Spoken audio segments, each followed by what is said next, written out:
Hello, friends, and welcome back to Malicious Compliance Stories. In our first story, we meet a toxic coworker who thinks she can fake anxiety to manipulate her way into an easier job until her entire team decides to make sure she really earns that paycheck.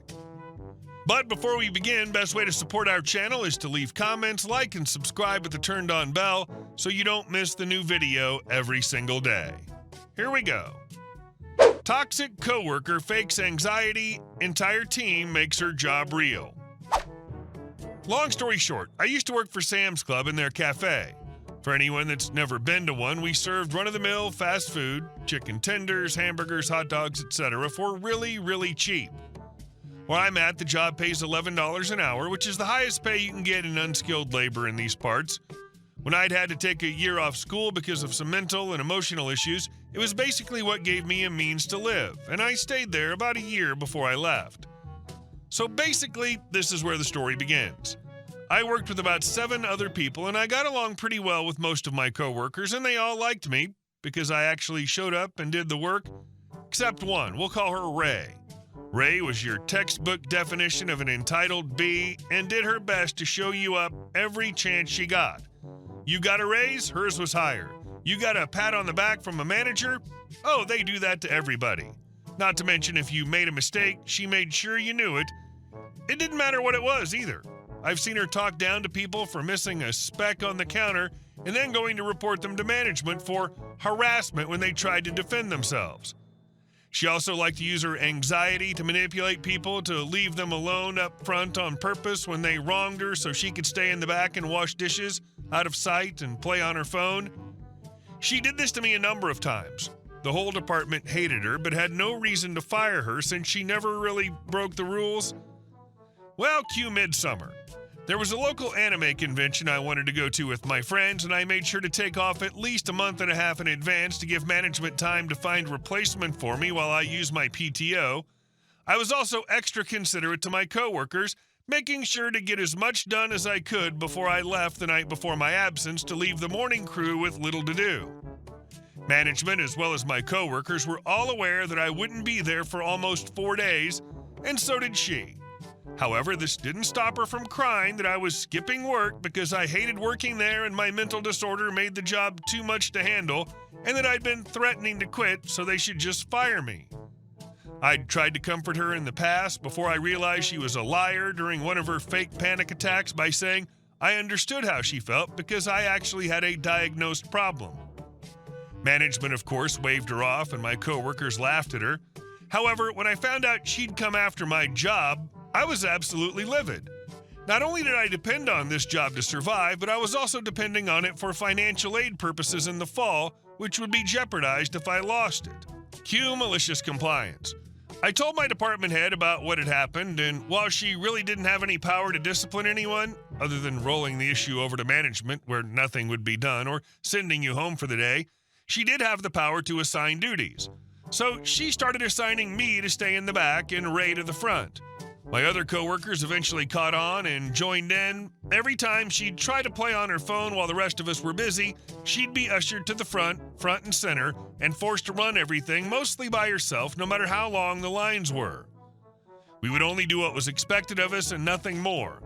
People also stopped covering shifts for her too because she pulled the same stunt with several others, and when she pulled her fake panic attacks to try to get out of it, she was told to go home without pay if she couldn't handle the work. Thankfully, I did get to leave that crap hole and now work for a very large tech company as an app developer. I'm also back in school and happier than ever. And guess where she is? Still there. Every time I've come in to shop at the store since on my parents' club card, she's always in the cafe working by herself. This was pure, delicious revenge. Ray thought she could exploit your openness about mental health issues to sabotage your job, but instead your coworker stepped up and collectively taught her a lesson about actually pulling her weight. And our second story. Ma'am, that isn't English. So this happened a few weeks ago and I nearly blocked it out of my mind. I work in a home improvement store. It's a typical day where it's not exactly power hour, but it's not like I'm walking around without anything to do. A lady walks up to me and gets my attention. One very important thing to note is that this lady is Asian.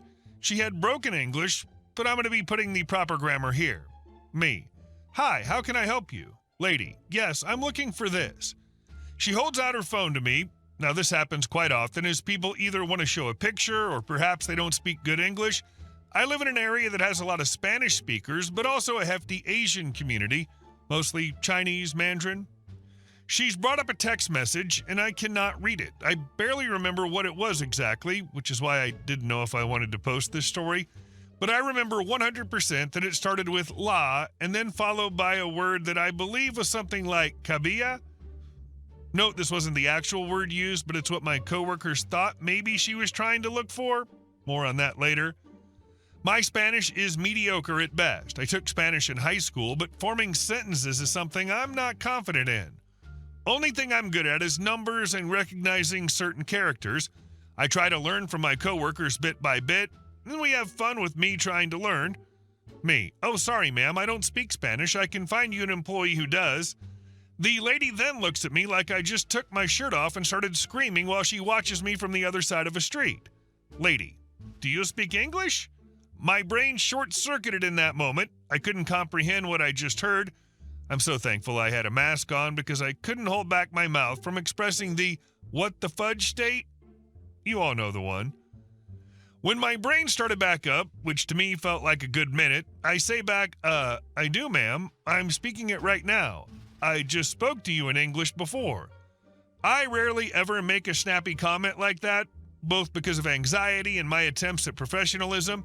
This was a line I never thought could have been crossed, though. Lady. So do you have this? Read it. It's English. She holds out her phone again. Me. Ma'am, I'm sorry, but I do not know what that is, because that is not English, or at least any word that I've heard of. I can try to find another employee who might know what that is. She then shakes her head. Why does no one speak English here? She walks away in a huff. I'm left there flabbergasted. Eventually, I'm able to maneuver myself to some coworkers who spoke Spanish, and I tell them about what happened. They're also shocked, but when I asked them what those words meant, when I actually had fresh in my mind what the words were, none of them could identify what she wanted. They reaffirmed to me, though, that the use of la was most likely Spanish. I eventually find a coworker who theorizes that perhaps she was looking for rebar, which they tell me is cabilla, as in iron or steel bar, but the lady, or someone else who sent that to her, had wrote it down wrong. I've dealt with some customers before, but this one was just mind-boggling to me. I can only assume perhaps they mistook the use of the Latin alphabet to automatically assume it was English. I don't hold any kind of negative thoughts to this person. I'm very uneducated in regards to identifying languages myself. I understand the struggle of learning a new language in a new country, since I did that myself when I lived in South Korea for a few years. Still, I'm just scratching my head regardless. I'm going to give myself a bald spot at this rate. Wow, what a crazy story. And our last story. She took my tools, I took her garage. A neighborly revenge story. I had a wonderful neighbor named Frank, a cheerful, retired guy in his 70s who lived next door for years. He was easygoing, friendly, and we bonded over weekend barbecues, cold beers, and football games. We shared tools, recipes, and plenty of laughs.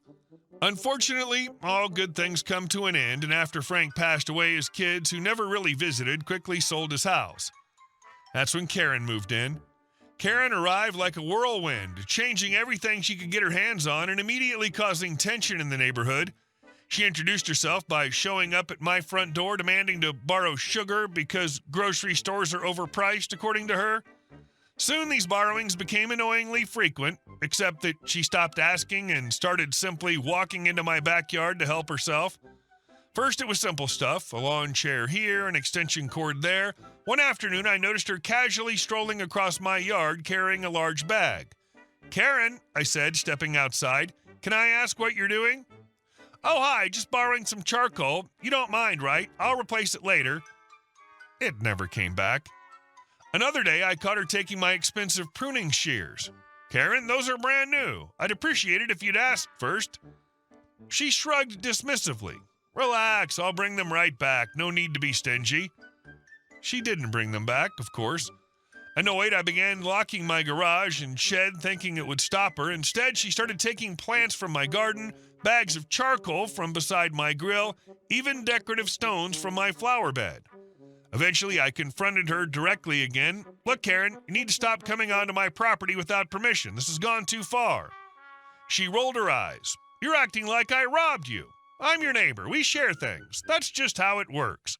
"No," I replied firmly, "that's not how it works. Please stay off my property." Karen just laughed and walked away. The final straw came one evening when I saw her hauling off my expensive garden statue, an antique I'd inherited from my grandmother. "Stop right there," I shouted, furious. "You're literally stealing." "Oh, calm down," Karen scoffed, dropping the statue with an annoyed sigh. "You're really making a mountain out of a molehill, you know." That was it. I had enough.